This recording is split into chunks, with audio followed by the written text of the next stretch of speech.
હવે તમે 1 મિનિટ મોડા આવે તમે એને પરીક્ષા આપવા નથી દેતા, એક માહિતી કોઈ ખોટી ભરે તો એને તમે પરીક્ષા આપવા નથી દેતા, અને વિદ્યાર્થીની એક સામાન્ય એવી ભૂલ, જાણતા કે અજાણતા થયેલી ભૂલ, બરાબર, તો પણ એને ઘરે બેસવાનો વારો આવે છે. અમે તો એક વિદ્યાર્થીનું વધારાનું ઇન્ટરવ્યુ લઈ લેવામાં આવ્યું, અને છતાં પણ જીપીએસસી તો હજી કોઈ સત્તાવાર રીતે તો એનું પોતાનું નિવેદન નથી આપતી. 1741 ઉમેદવારો એ ઇન્ટરવ્યુ આપે છે. ખરેખર જોવા જઈએ તો યાદી તો 1740 ની જ હતી. કહેવાય ને કે ભાઈ તમે કરો એ બધી લીલા, બાકી બધું કરે એ કરેક્ટર ઢીલા. જો કોર્ટના ચુકાદાને આધીન લીધું હોય તો તમારે એડિશનલ યાદી બહાર પાડવી પડતી. તમે કોઈ પ્રકારની એડિશનલ યાદી બહાર નથી પાડી, તો આ થયું તો થયું કઈ રીતે? એનો સામે આવીને તમારે સ્પષ્ટતા કરવાની બહુ મોટી જરૂર છે.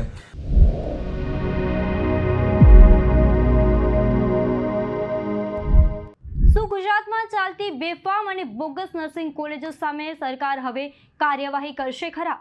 શું આવી કોલેજો બંધ થશે ખરા? આ સવાલો અમે નહીં પરંતુ આમ આદમી પાર્ટીના નેતા યુવરાજસિંહ જાડેજાએ ઉઠાવ્યો છે. બોગસ નર્સિંગ કોલેજોને બંધ કરવાની માંગ સાથે યુવરાજસિંહે એક વિડીયો જાહેર કર્યો છે. આખરે શું છે તેમનો આરોપ અને શા માટે તેમણે આ મુદ્દો ઉઠાવ્યો, આવો જાણીએ.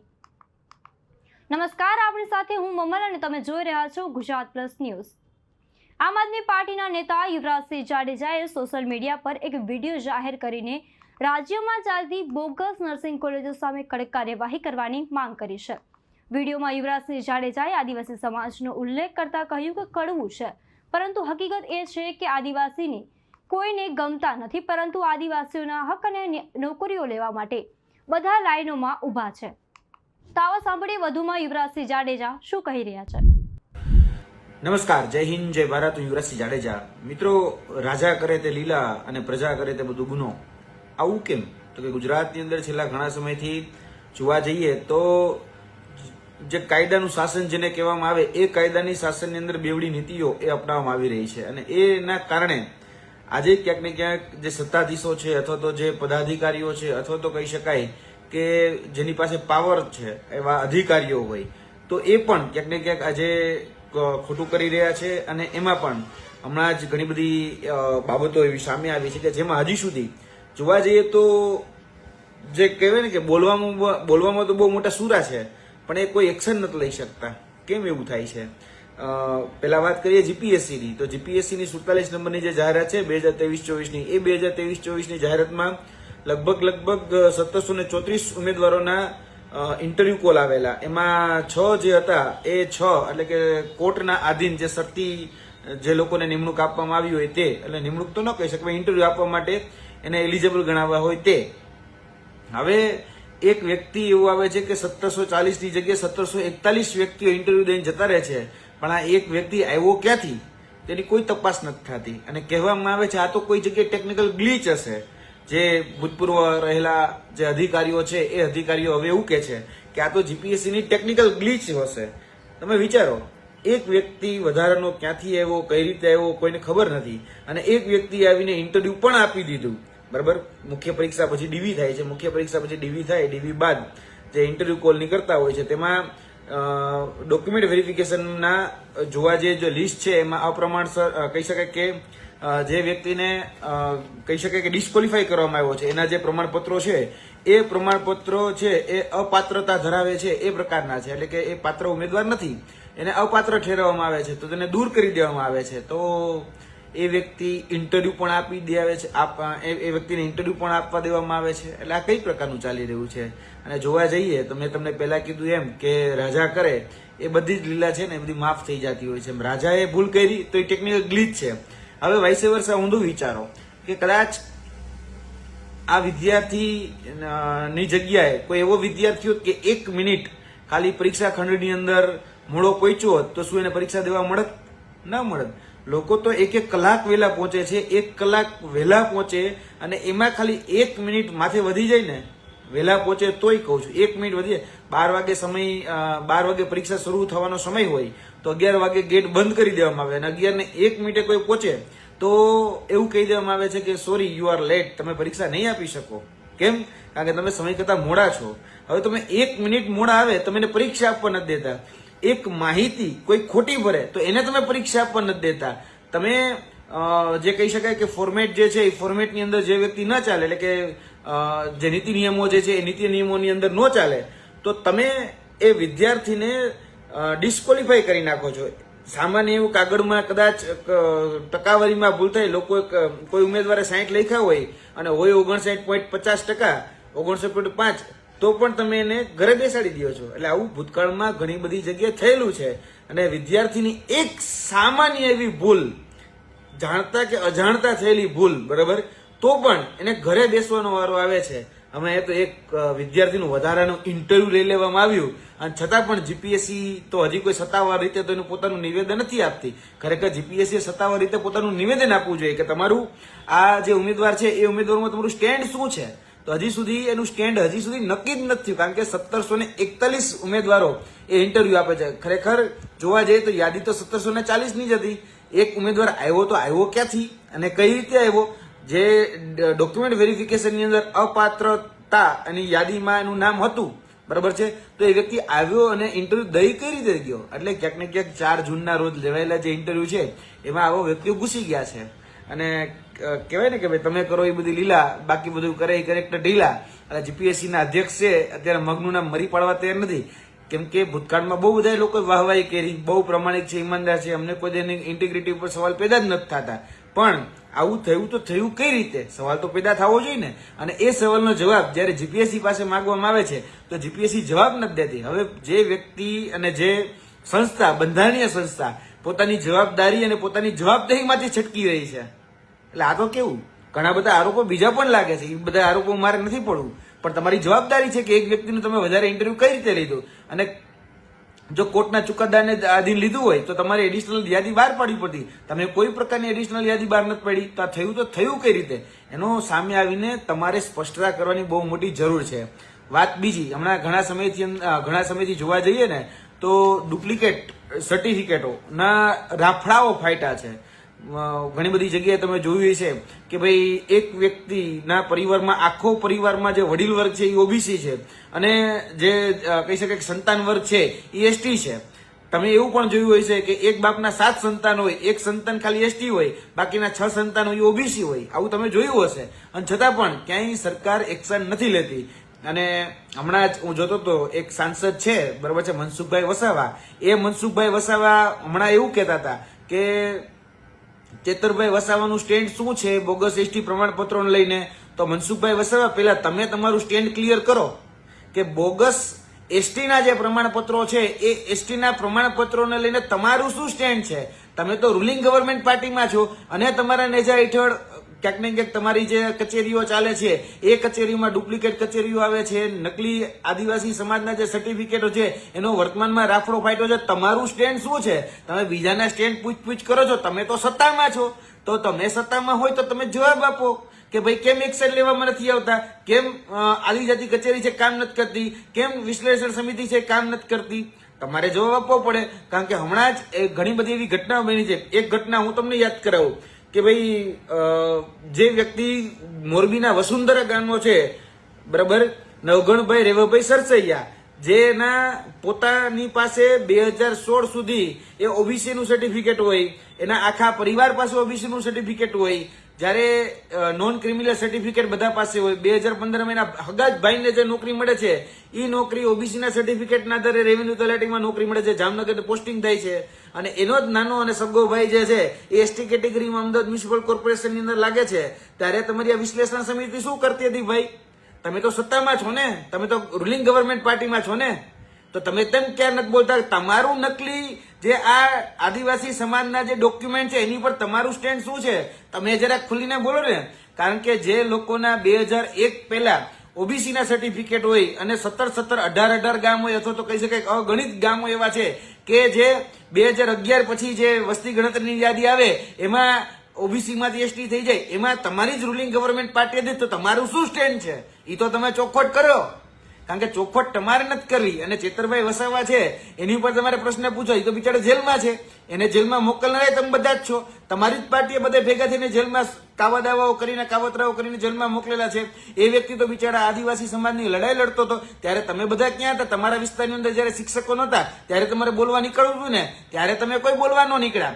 તમારા વિસ્તારની અંદર જે જર્જરિત શાળાઓ હતી ત્યારે તમારે બોલવા નીકળવું ને, ત્યારે તમે બોલવા ન નીકળ્યા. તમારા વિસ્તારોની અંદર જયારે જોડીભર વિકાસ હતો, બરાબર છે, વિકાસ જે જોડીઓમાં ઝોલા ખાતો હતો ત્યારે તમારે બોલવા નીકળવું હતું. તો કેમ ત્યારે ન નીકળ્યા? નીકળવું જોઈતું હતું ને, પણ તમે નહીં નીકળો. કારણ કે તમે બધા જ લોકો એ સગવડિયો જ્ઞાતિવાદ અપનાવો છો. સગવડિયો કેમ કે આ બધા જ તમારા આશીર્વાદથી તમારી જ છત્રછાયાની અંદર આ બધા જ ક્યાંક ને ક્યાંક કૌભાંડો જે થઈ રહ્યા છે એમાં તમારા જે અધિકારીઓ છે એ અધિકારીઓની સૌથી મોટી ભૂલ છે. અને જે જનપ્રતિનિધિ લડતો હતો એને તમે જેલમાં મોકલી દીધો હતો. બરાબર? એટલે તમે તમારું સ્ટેન્ડ ક્લિયર કરજો કે તમે શું કહેવા માંગો છો, તમે શું કરવા માંગો છો. હમણાં જ થોડા દિવસ પહેલા છોટા ઉદેપુરની એક સંસ્થા હતી, મા ગાયત્રી કરીને નર્સિંગ કોલેજ. તો મા ગાયત્રી નર્સિંગ કોલેજની અંદર જે બિચારા વિદ્યાર્થીઓ ભણતા હતા એ તો તમારા આદિવાસી સમાજના હતા. અને એ આદિવાસી સમાજના બાળકો જ્યાં ભણતા હતા ત્યાં તેને પાયાગત સુવિધાઓ જે છે એ યોગ્ય નહોતી મળતી. બેનું દીકરીઓ જયારે કહી શકાય કે યુરિનલ કરવા માટે જાય કે બાથરૂમ કરવા માટે જાય તો એના જે દરવાજા હતા એ દરવાજા તૂટેલા હતા. એને યોગ્ય જમવાનું નહોતું મળતું. એના પેટે જે લેવામાં આવતી જે ફી હતી, હોસ્ટેલ ફી થી લઈ અને મેસ ફી ની બધી જે ફીઓ હતી એ ફીઓમાં 35,000 થી 15,000 બીજા એટલે કે ટોટલ 50,000 રૂપિયાનો વધારો કરી અને તમારા જ જે આગેવાનો છે એ આગેવાનો ઉઘરાવતા હતા. તો ત્યારે તમે કેમ ન બોલ્યા? મા ગાયત્રી નર્સિંગ સંસ્થાની અંદર જે કહી શકાય કે આખો જે ભરજીવાળા જે સામે આવ્યો તો ત્યારે બોલવું હતું ને, કારણ કે અહીંયા ઘણા બધા જગ્યાએ ઇસ્યુ હતા. તમારા જ દીકરા દીકરી જે આદિવાસી સમાજના છે એના તમામ પ્રકારના ઓરિજિનલ ડોક્યુમેન્ટ જે કોઈને પણ લેવાની સત્તા નથી કયો એ તમામ ઓરિજિનલ ડોક્યુમેન્ટ દીકરા દીકરીઓના છે એ લઈ લેવામાં આવ્યા. નામ બોલે તો કે ભાઈ કાયાવરણની જે લક્ષ્મીનારાયણ જે સંસ્થા છે એ લક્ષ્મીનારાયણમાં, અને ભણવાનું તો કે ભાઈ મા ગાયત્રી જે કોલેજ છે ત્યાં છોટા ઉદયપુરમાં. નામ બોલે બરોડામાં, ભણવાનું છોટા ઉદયપુરમાં. આ કેવું ભાઈ? ત્યાં તમારી કેમ બોલતી બંધ થઈ જાય છે? તો બોલવાની તેવડ હોય તો ત્યાંય બોલવું જોઈએ. આવી બેવડી નીતિ શા માટે? કારણ કે તમારા જ આદિવાસી સમાજના જે બાળકો છે, દીકરાઓ છે, દીકરીઓ છે, આજે ક્યાંક ને ક્યાંક હેરાન પરેશાન થઈ રહ્યા છે. એને શિષ્યવૃત્તિ નથી મળતી. આજે એને મળતું જે ફૂડ બિલ છે, એને મળતી જે હોસ્ટેલ ફી છે એ હોસ્ટેલ ફી જે નેતાઓ ચરી ખાય છે અથવા તો તમારા સુધી જે જે કહી શકાય ને કે ભાઈ તમને નાનું મોટું ક્યાંક ફંડિંગ કરે છે એ લોકો જે ખાઈ જાય છે એના વિશે તમે ક્યારેક બોલો એટલે ખબર પડે. વાત બીજી કે આ નવગણભાઈ રેવાભાઈ સરસૈયા વાળો જે કિસ્સો છે એ તો એક હું સામે લાવ્યો. બાકી આવા જોવા જાવ તો 2000 કિસ્સા તમને જોવા મળશે. 2000 કિસ્સા કે જેની પાસે એવા ખોટા સર્ટિફિકેટ હશે તો ખોટા સર્ટિફિકેટ વિશે તમારું સ્ટેન્ડ શું છે એ પણ ક્લિયર કરો. અને વાત રહી નવગણભાઈ રેવાભાઈ સરસૈયાની, તો હજી સુધી કેમ ભાઈ વિશ્લેષણ સમિતિ એની પર તપાસ કરીને ઘર ભેગા નથી કરી દેતી? કેમ એની પર ફોજદારી ગુનો દાખલ કરવામાં નથી આવતો? એનું જે પેઢીનામું છે એ પેઢીનામું બોગસ છે, બધા જ લોકો જાણે છે. આદિજાતિ કમિશનર સુધી બધા જ લોકોને ખબર છે. વિજિલન્સ જે ટીમ છે એને પણ ખબર છે. આદિજાતિ અનુસૂચિત જે કચેરી છે એને પણ ખબર છે કે આ જે સર્ટિફિકેટ કાઢવામાં આવ્યા એ સર્ટિફિકેટોમાં સૌથી બોગસમાં બોગસ ફ્રોડ કોઈ ચાલતું હોય તો એ છે બોગસ સોગંદનામું બનાવવું. અને તેની સાથે સાથે સોગંદનામું તો બનાવવું જ, પણ જે પેઢીનામું રજૂ કરવાનું થાય એ પેઢીનામું પણ તલાટીને પૈસા દઈ અને પેઢીનામું ખોટું રજૂ કરવામાં આવે છે. ત્યારે મામલતદારની પણ સાઈન થઈ જાય, કલેક્ટરની પણ સાઈન થઈ જાય અને તમારા જ અનુસૂચિત જનજાતિના જે અધિકારીઓ જેની સાઈન થઈ જાય ત્યારે તમારી કેમ બોલતી બંધ થઈ જાય છે? અને ત્યાં પણ બોલો, કારણ કે બોલવા જેવું ત્યાં પણ છે. આજે આદિવાસી સમાજના બાળકોનો જે વિદ્યાર્થીઓનો જે હક છીનવાઈ રહ્યો છે અહીંયા બોલવું જોઈએ, બધાએ બોલવું જોઈએ. આજે સાચો આદિવાસી છે એ આદિવાસી ઘરે બેઠો છે અને ખોટો આદિવાસી નોકરી લાગી ગયો છે. આ બધા જ કૌભાંડોમાં તમે વિચાર તો કરો. જે સાચો આદિવાસી જેને ખરેખર જરૂરિયાત હશે, જેને ખરેખર એ લાયક હશે એના માટે, એ શિષ્યવૃત્તિ માટે હોય કે પછી અન્ય એને મળતી જે પ્રિવિલેજીસ જે છે એના માટે લાયક હોય, એ નથી મળતી તો ત્યારે કેમ કોઈ બોલતું નથી? મને સવાલ થાય છે. એટલે બોલો, કારણ કે આદિવાસી સમાજના હક અધિકારો ઉપર થોડું કોઈ તડાપ મારી રહ્યું છે. કોઈ ખોટો એસટી બની અને આજે ક્યાંક ને ક્યાંક હક છીનવાઈ રહ્યા છે. આ એક કિસ્સો તો મેં તમને યાદ કરાવ્યો, બરાબર, કે નવગણભાઈ રેવાભાઈ સરસૈયા, છોટા ઉદેપુરની જે નર્સિંગ સંસ્થા છે, છોટા ઉદેપુર નર્સિંગ સંસ્થામાં ફૂડ બિલ છે, ડોક્યુમેન્ટ છે, જે ઓરિજિનલ રસીદો છે એ નથી આપવામાં આવતી. 35,000 ફી વધારાની લેવામાં આવે છે. 15,000 જે લોકો અહીંયા રહેતા જ નથી, વિદ્યાર્થીઓ રહેતા જ નથી, એના નામે હોસ્ટેલ ફી લઈ લેવામાં આવે છે, એના નામે ફૂડ બિલ લઈ લેવામાં આવે છે. ત્યારબાદ ડમી ફેકલ્ટી ઉભા કરી દેવામાં આવે. એક જ ફેકલ્ટી હોય પણ બીજા 5 ફેકલ્ટીના પૈસા એ ઉધારી દેવામાં આવે છે. ત્યાં કેમ બોલવાનું? કોઈ કહી શકાય કે ભારતીય જનતા પાર્ટીના કોઈ નેતા બોલતું નથી. ત્યારે બહુ સુફિયાળી વાતો કરે છે. અને હમણાં જ બધા જે નેતાઓ જે છે એ નેતાઓ પોતાના બાળકોને મોટી મોટી પ્રાઇવેટ સારી શાળાઓમાં મૂકી અને પોતે પ્રવેશ ઉત્સવ કરવા માટે સરકારી જે શાળાઓ છે કે સંસ્થાઓ છે ત્યાં પહોંચી જાય છે. એટલે તમારા બાળકો જે છે એ મોટી પ્રાઇવેટ શાળાઓમાં ભણે અને બિચારા જે ગરીબ મધ્યમ વર્ગના જે લોકો છે એના જે બાળકો છે એના બાળકો માટે તમે પ્રવેશ ઉત્સવ માટે ત્યાં પહોંચી જાઓ છો. ભણાવો ને તમારા દીકરા દીકરીઓને એ સરકારી શાળાઓની અંદર, એટલે ખબર પડે કે સરકારી શાળાઓની એ હાલત તો બધાએ શું કરી નાખી છે. છેલ્લા 78 વર્ષથી જે શાસન ચાલે છે એ 78 વર્ષના શાસનમાં આજે કેટલી શાળાઓ એવી છે કે જે બંધ કરી દેવામાં આવી. અગણિત એવી શાળાઓ છે કે જે છેલ્લા ઘણા સમયની અંદર બંધ થઈ અને નવી ખાનગી શાળાઓ ઊભી થઈ ગઈ. એ બધા તમારા પાપે. જો તમે ખરેખર ધ્યાન રાખ્યું હોત કે તમે તમારા અધિકારીઓને દબડાવ્યા હોત કે ધમકાવ્યા હોત કે સાચી રીતે એને કીધું હોત કે ભાઈ અમારા શાળાની જે હાલત જે જર્જરિત છે તમારે સારી કરી દેવાની. જે એક શિક્ષકથી ચાલતી શાળા છે એને તમે શિક્ષક કેમ પ્રોવાઈડ કરાવી ન શક્યા? આજે ઘણી બધી જગ્યાએ જોવા જઈએ તો બીજો જે કિસ્સો આથી થોડા દિવસ પહેલા હું જયારે લાવ્યો કે જસદણના રાજકોટ જિલ્લાના જસદણ તાલુકાના પારેવડા ગામ, એ પારેવડા ગામની અંદર જે માણસુરભાઈ છે એ માણસુરભાઈ પોતે ઓબીસીમાં છે. એના બેન તો કે ઓબીસીમાં, એનો હગો ભાઈ તો કે ઓબીસીમાં. હવે એના દીકરા બધા છે એ બધા એસટી થઈ જાય છે. આવું કેમ ભાઈ? વિશાલભાઈ છે, મોહિતભાઈ છે, આરાધનાબેન છે, અભયભાઈ છે, એ બધા એસટી થઈ જાય. અને બધાને ખબર છે એસટી કઈ રીતે થયા, બધાને ખબર છે. અનુસૂચિત જનજાતિની જે કચેરી છે જે બિરસા મુંડા કચેરી કહેવાય, એ બિરસા મુંડાના કચેરીના તમામ અધિકારીઓને ખબર છે. ત્યારબાદ વિજિલન્સ જે ટીમ કહેવાય એને ખબર છે, પોલીસને ખબર છે, એના પૂરા ગામને ખબર છે, જે આદિવાસી સમાજના જે નેતાઓ છે એને ખબર છે. પણ કેમ બોલવા કોઈ રાજી નથી ભાઈ? આજે જોવા જઈએ તો કોઈ બોલતું નથી, બરાબર. અને કોઈ એ વ્યક્તિના અધિકાર ઉપર વાત નથી કરતું. પણ રાજનીતિ કરવી હોય, જ્યારે વોટ બેંકની વાત આવે ત્યારે બધું જ તમારે કરવું છે. એટલે પેલા વેલા ખરેખર જોવા જઈએ તો જે લોકો ખોટું કરી રહ્યા છે એને ઉઘાડા પાડો, ત્યાં એને રોકો. જે લોકો ફ્રોડ સર્ટિફિકેટ લાવી રહ્યા છે બધાને ખબર છે કે અત્યારે સોગંદનામા જે મૂકવામાં આવે પેલા વેલા આ સર્ટિફિકેટ કાઢવા માટે, એ સોગંદનામું ખોટું છે. પંચો તો કે એ ખોટા છે, બરાબર. જે સાક્ષીઓ લેવામાં આવે છે સાક્ષીઓ ખોટા છે. ત્યારબાદ જે તલાટીને ફોડી અને કહી શકાય કે જે પેઢીનામું તૈયાર કરવામાં આવે છે એ પેઢીનામામાં ભળતા નામ વાળો વ્યક્તિ છે એને કોઈ જગ્યાથી નેસડામાંથી પકડી અને ત્યાં જોડી દેવામાં આવે છે. તો ત્યારે કેમ તમારી બોલતી બંધ નથી થતી? ત્યારે તો કમસે કમ બોલવું જોઈએ ને. ત્યારે તમારી બોલતી બંધ થઈ જાય છે, માફ કરજો. પણ અહીંયા જયારે બોલવાનું હોય ત્યારે ગમે એવા આક્ષેપો ગમે એવા આરોપો લાગી જાય છે. આ તમામ ભારતીય જનતા પાર્ટીના આદિવાસી સમાજના નેતાઓને વિનંતી છે કે તમે બોલો છો ને તો કમસે કમ આદિવાસી સમાજના હક અધિકારો વિશે કેમ નથી બોલતા?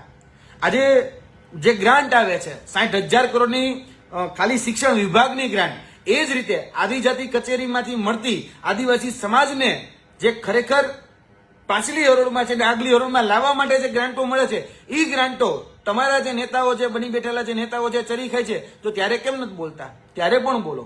કારણ કે આ ખાલી જોવા જઈએ તો એક વિસ્તાર પૂરતો મુદ્દો છે જ નહીં. આ તમામ વિસ્તારોને આ મુદ્દો લાગુ પડે છે. અને અમે કંઈક કહીએ, અમે જેવું બહાર લાવીએ એટલે એવું જ કહેવામાં આવે કે તપાસ ચાલુ છે, તપાસ ચાલુ છે, તપાસ ચાલુ છે. કેટલીક વખત હોય ગમે એવું, અરે એમ કહેવાય ને ક્રિસ્ટલ ક્લિયર દેખાય છે કે ભાઈ એક વ્યક્તિ જે છે એનું આખું ખાનદાન ઓબીસી છે, એના ભાઈઓ ઓબીસી છે, 7 લોકોમાંથી 6 જણા ઓબીસી છે, એક જ એસટી છે. દીવા જેટલું શુદ્ધ સત્ય તમારી સામે છે, દીવા જેટલું શુદ્ધ કે એક વ્યક્તિ એસટી બહેનો તો બહેનો કઈ રીતે, બસ એને ખાલી સંશોધન કરો તો બધું મળી જાય. હવે જે આખું ખાનદાનનું વડીલ વર્ગ જે છે એ બધા જ ઓબીસી છે, એના સંતાનો એસટી થયા, એસટી થયા કઈ રીતે ગોતો એટલે આપણું મળી જાય. કેમ ભાઈ તપાસ નથી થતી? અને દરેક વખતે એમ કહેવામાં જેમ આવે કે ભાઈ કોઈ પણ જગ્યાએ અમે જાય કાગળ મૂકીએ, બસ આ અમારી પાસે મેટર આવી ગઈ છે, તપાસ કરીએ છીએ. એકચ્યુઅલીમાં શું છે, અમારી પાસે ફાઇલો બહુ વધારે પડી છે ને એટલે અમે કશું કઈ કરી નહીં શકતા. તો આ અધિકારીઓને આપણે જે પગાર ચૂકવીએ છીએ એ શેમાંથી ચૂકવીએ છીએ? આજે કોઈ કલાકારને કે કોઈ બીજા કોઈ આગેવાનોને મારે કશું કઈ નહીં કહેવું, બાકી એને હું જવાબ તો આપી શકું એટલે સક્ષમ જ છું. પણ આજે જે ટેક્સના પૈસામાંથી જે લોકો પગાર લે છે, જે ખરેખર નોકરિયાત છે, બરાબર, આજે એની પાસે આપણે કામ નથી કઢાવી શકતા અને ખાલી ખોટી ફાકા ફોજદારી સ્ટેજ ઉપરથી થાય છે. કેમ ભાઈ? આજે ખરેખર રોકો ને. આજે હું તમને કહું કે આ બધી જગ્યાએ તમે ખાલી એક વખત તપાસ કરો, તમારા આદિવાસી વિસ્તારથી લઈ અને આખા ગુજરાતમાં ચાલતી જેટલી પણ નર્સિંગ સંસ્થાઓ છે એ તમામ નર્સિંગ સંસ્થાઓ ક્યાંક ને ક્યાંક બોગસ રીતે ચાલી રહી છે. જે એના ક્રાઇટેરિયા હોય, યુજીસીના ક્રાઇટેરિયા હોય, એ યુજીસીના ક્રાઇટેરિયાને ફોલો નથી કરતી. આજે આખા ગુજરાતની જે નર્સિંગ સંસ્થાઓ છે એ ફક્ત આદિવાસી સમાજના અને એસસી સમાજના જે બાળકો છે એટલે કે જે વિદ્યાર્થીઓ છે એના હિસાબે જ નભે છે. બાકી એટલે કે એના હિસાબે એટલે કે એની શિષ્યવૃત્તિના હિસાબે નભે છે. આજે શાળાની અંદર કે કોલેજોની અંદર એ બાળકો નથી, પણ ખાલી એના ડોક્યુમેન્ટ છે. તમે એક વખત ચેક કરો તો હું તમને ખાલી નામ દઉં છું કે નર્સિંગ સંસ્થાઓ છે ને, જાઓ તમે સંતરામપુરની અંદર, સંતરામપુરની જે સંસ્થાઓ ચાલે છે એક વખત ચેક કરો.